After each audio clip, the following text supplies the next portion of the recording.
Friends, আমার প্রচেষ্টা চ্যানেলে সবাইকে স্বাগত। গতকাল বিকেলবেলা খুব বৃষ্টি হয়েছে, সেই জন্যে বাগানটা এত ফ্রেশ দেখাচ্ছে।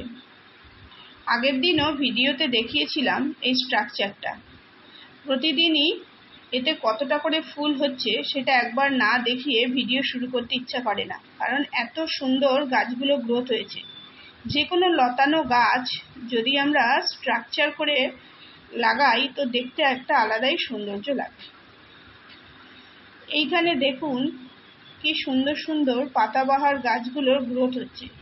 বর্ষা যত আসবে তত এই পাতাবাহারের গ্রোথ এবং কালারগুলো সুন্দর হয়ে যাবে।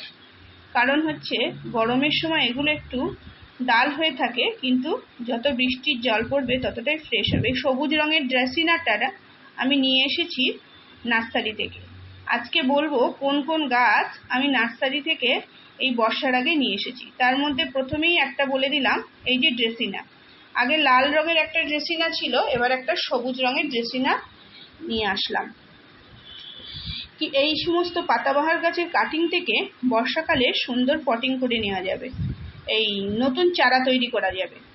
তো যাই হোক, এইবার সামনে যখন বর্ষা আসছে, যারা যারা মনে করছেন যে ছাদ বাগানে গাছ লাগাবেন, কিছু গরমের গাছ, শীতের গাছ তো এখনো ওঠেনি, তারা অবশ্যই নার্সারি থেকে কিছু কিছু কমন ভ্যারাইটির গাছ অবশ্যই এই বর্ষার সময় পেয়ে যাবেন। আর এখন গাছগুলো লাগালে যারা বাগান তৈরি করতে সবে সবে শুরু করেছেন তাদের কোনো অসুবিধাই হবে না, কারণ বর্ষার জল পেলে আর ড্রেনেজ সিস্টেম ভালো থাকলে গাছের গ্রোথ খুব সুন্দর হবে এবং বেঁচে থাকবে। এগুলো খুবই সাধারণ গাছ, কিন্তু এগুলোর যদি আমরা সুন্দর করে শেপ দিতে চাই তো বর্ষার সময় কিন্তু অবশ্যই কাটিং করতে হবে। এখানে আমার 2 রকমের ফুরুষ গাছ আছে, তো আরও আর এক রকমের ফুরুষ গাছ নিয়ে এসেছি আমি। সেটা একটা একদম সরু লিকলিকে গাছ, এখনও আমি পটিং করিনি, তো সেটাও আপনাদের সঙ্গে সামনে দেখাবো। গাছগুলো দেখুন বর্ষার জল পেয়েছে, কিছু কিছু গাছ কিন্তু আমি কাটিং করে দিয়েছি। এই যে চাপা ফুল গাছটা, এর কাটিং থেকে যে ছোট চারা তৈরি করেছিলাম তাতে ফুল ফুটছে সুন্দর। এখানে 3খানা চারা তৈরি করেছিলাম, দেখুন কি সুন্দর গ্রোথ হয়েছে। আমি প্রথমেই 1 চান্সে বড় পটে দিয়েছিলাম, কিন্তু মাটির পরিমাণটা খুব কম রেখেছিলাম। ধীরে ধীরে মাটিটা বাড়াচ্ছি। এটা একটা নাকচম্পা গাছ, এটা বাগানের আমার পূব দিকে আছে। এই দিকটা ঝড় কম লাগে তাই বড় গাছ রেখেছি। এই যে চাপা ফুল গাছটা গতকাল পটিং করেছি, আজকে বৃষ্টি হয়েছে তাই খুব ভালো হলো, গাছটা সুন্দরভাবে ধরে গেছে। যদিও আমি গাছের রুট কোনো ডিস্টার্ব করিনি, সেইভাবেই বসিয়ে দিয়েছি, ওটা একটা মাটির টবে ছিল। তো দেখুন এইখানে ঘাস ফুলগুলো বৃষ্টির জল পেয়ে কি সুন্দর গ্রোথ হচ্ছে। এর কাটিং থেকে কিন্তু খুব সহজেই চারা বানিয়ে নেওয়া যাবে। তো সেই ভিডিও আমি দেব, বলেছিলাম আলাদা আলাদা কালার আলাদা আলাদা টবে লাগাবো, তো সেইগুলো কিন্তু অবশ্যই ভিডিও দেব। এই একটা গাছ, এখানে একটাই কালার আছে, কি সুন্দর গ্রোথ, ফুল নেই। কারণ হচ্ছে আগায় এই যে পর্তুলাকার আগায় যে বীজগুলো হয় না, সেই বীজগুলো যখন অনেক হয়ে যায় তখন সেগুলো কেটে ফেলে দিতে হয়, তা না হলে গাছের ফুলের আকারও ছোট হয়, ফুলগুলো ভালো হয় না, সেই জন্যে। আর এই যে জায়গাটা দেখুন, এই জায়গা কিন্তু আমি ছোট ছোট গাছের কাটিং লাগিয়ে রাখি। সেই কাটিং থেকে চারাগুলো বেশ ধরে গেলে তারপর কিন্তু আমি রিপোর্ট করি। আপনারা অবশ্যই বাগানের এমন একটা জায়গা তৈরি করবেন যেখানে কিন্তু খুব বেশি রোদ লাগে না, হালকা 1-1.5 ঘন্টার রোদ পায়, বাকি সময়টা আলো পায়, সেই বা কিংবা বড় গাছের তলায় কোনো একটা জায়গা যেখানে কিন্তু কাটিং লাগানো যাবে। এটা একটা পাউডার পাপ গাছ, এর 2টো একটা করে ফুল হচ্ছে। এই গাছটা আমি পটিং করে দিয়েছিলাম ফেব্রুয়ারি মাসে।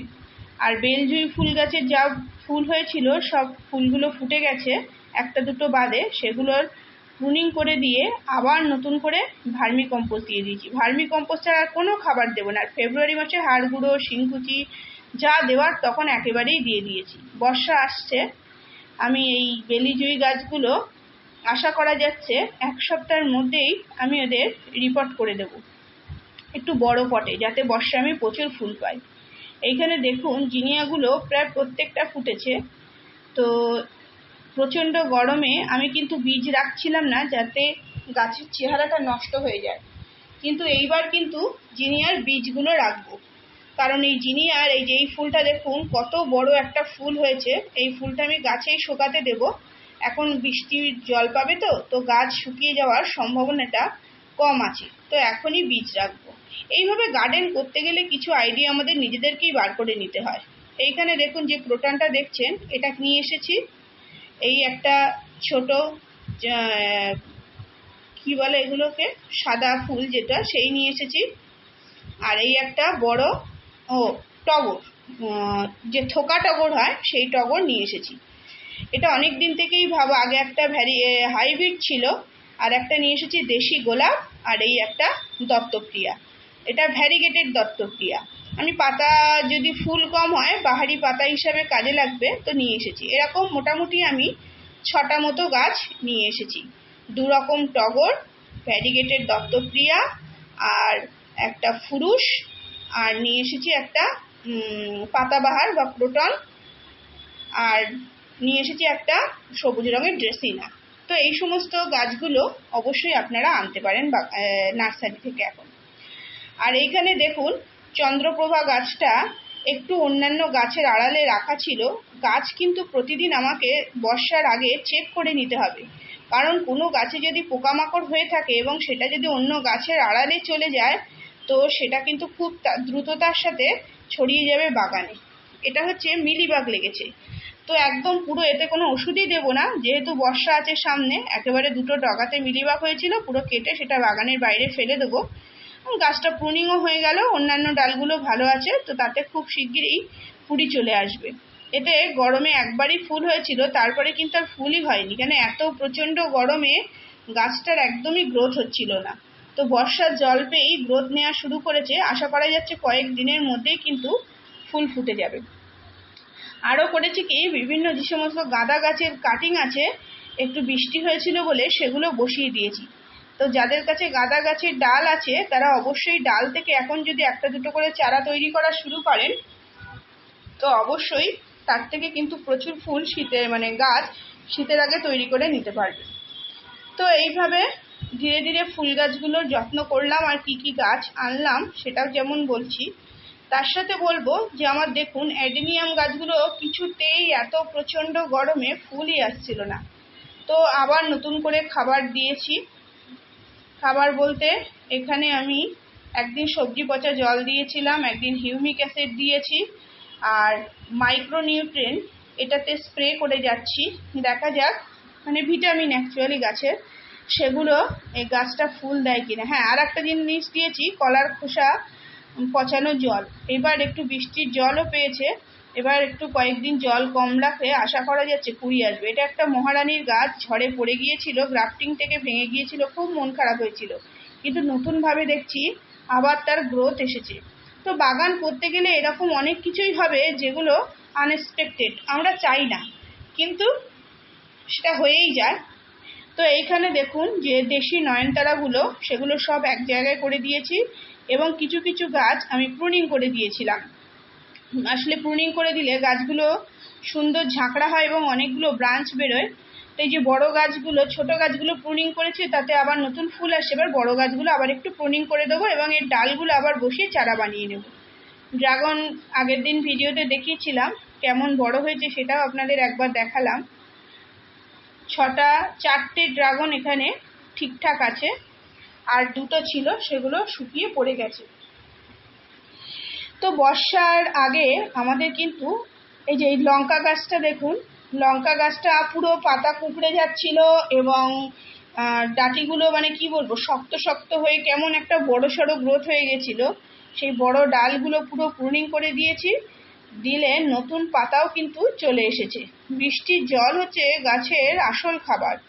বৃষ্টির জল আর এই যে ওয়েদারটা, প্রচণ্ড গরম থেকে যখন একটু ওয়েদারটা নরম হয়ে যায় তখন দেখুন কি সুন্দর গাছের আবার নতুন করে গ্রোথ আসছে।